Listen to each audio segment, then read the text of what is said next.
Hey everyone, just wanted to hop on here. I know I'm a little late with my little sneak preview and stuff, but on Fridays I go to therapy, and so I just left my therapy. I swear, I love therapy. Like, it is honestly the most therapeutic, the most healing, the most wonderful thing in life anyone can give themselves. Because when I say this lady has improved my life, she's improved my life. She's improved my mental health, which is like the most important. She's just improved like my overall way of looking at everything. And ever since I've started, so my whole journey, it's not just painting and poetry and art. Like, that's my outlet. That's always been. My whole journey has been just healing and just self-discovery, because I was in a very abusive relationship from 19 until I was 35, 36. And when I say abusive, like, it was mentally abusive, and there were some physical aspects of abuse as well, but for the most part it was mentally and verbal abuse. So going through that type of abuse, mental abuse, it's tough. Like, you completely lose. And the man, he was narcissistic too. He was a covert narcissist. I think he was a covert narcissistic psychopath, really. Because, and I can laugh about it now. Whew, see, therapy is amazing. But when I tell you, a year ago, even maybe the beginning of 23, I was so triggered by the mere mention of this male, that it would put me in this mental disposition where I was just hated everything, especially myself, because for damn near 18 years he had me thinking I was the lowest of the lowest. Nobody would want me. Even my own family didn't want me. Like, I was crazy. Something was wrong with me. And if you guys are familiar with narcissistic abuse, then you know what I'm saying. So getting out of that was tough. When I say it was tough, let me tell y'all, I wish this upon no one. Not even my worst enemy would I wish this upon.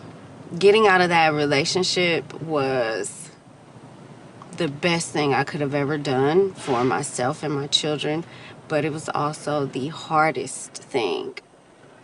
One of the hardest things I've ever done in life. So, wild, I know. So I'm dealing with all that. Plus I'm raising kids, taking care of a home. Got this person mentally abusing me. My brain had enough. My brain, and now this is something I never even knew. Like, I know the body has its own way of protecting itself, right? But I never knew your brain could shut down and be like, no, we've had enough. You have had enough. I'm protecting you, and now it's time to sit down. And that's exactly what my brain did one day. So I'm getting ready for work. My son had a baseball game that day. I couldn't attend.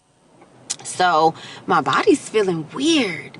It almost feels like I'm not about to be able to move. And so I sit down and I'm just like, what is going on? And I'm like trying to shake it, because, you know, as women and mothers, we're always told and taught and programmed to, you know, push through. You're a mom, you have to do this. You're a woman, you're strong.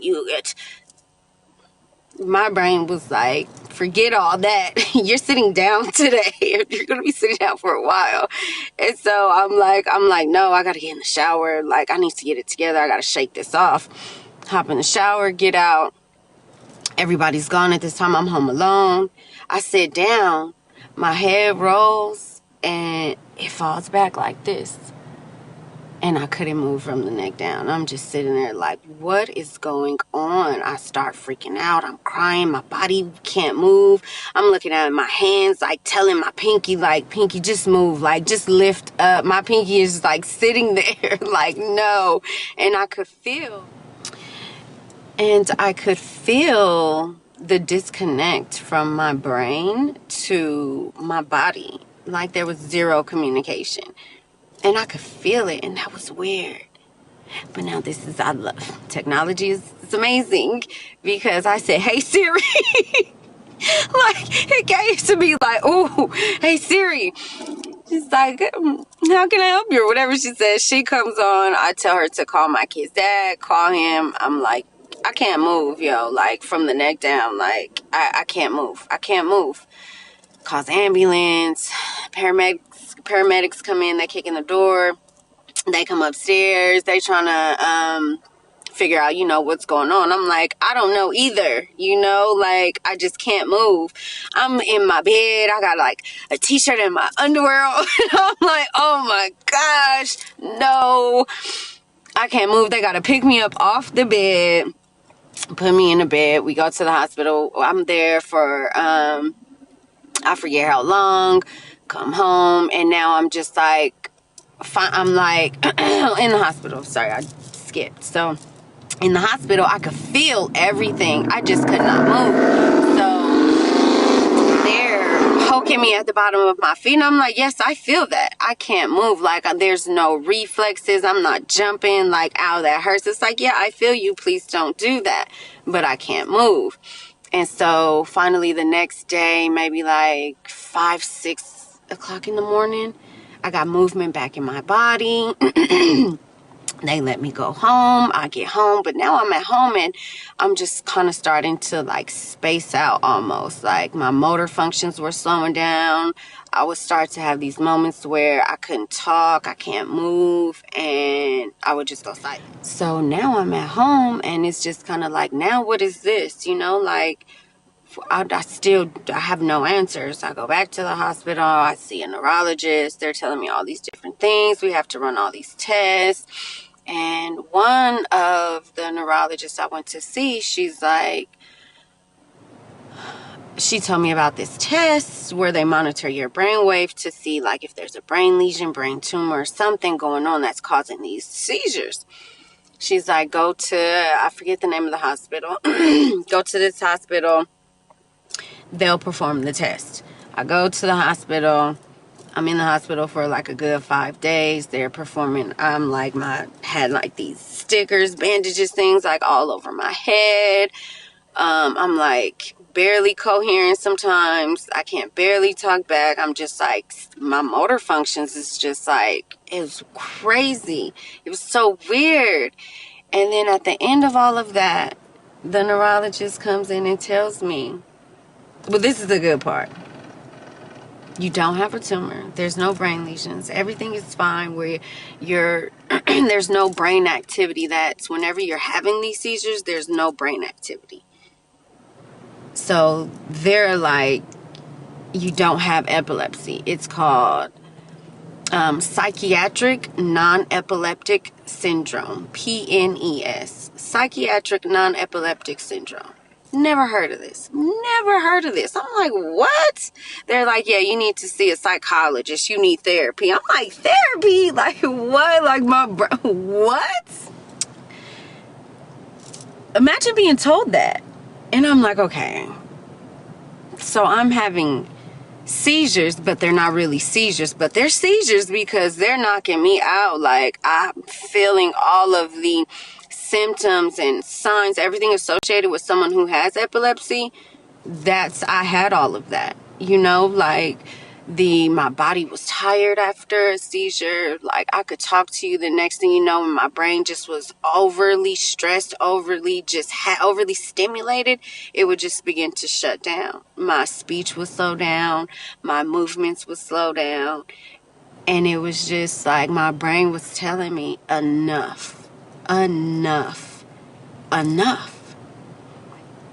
And so once I started discovering more about what this meant and everything, and then prior to that, what really put me on game though was my sister-in-law. I ain't even gonna call her my sister-in-law. My sister told me how I even woke up or started to wake up. She was like, he's a narcissist. And I'm like, what? What is that? She's like, look it up. Man, when I looked it up, I'm like, I checked every box.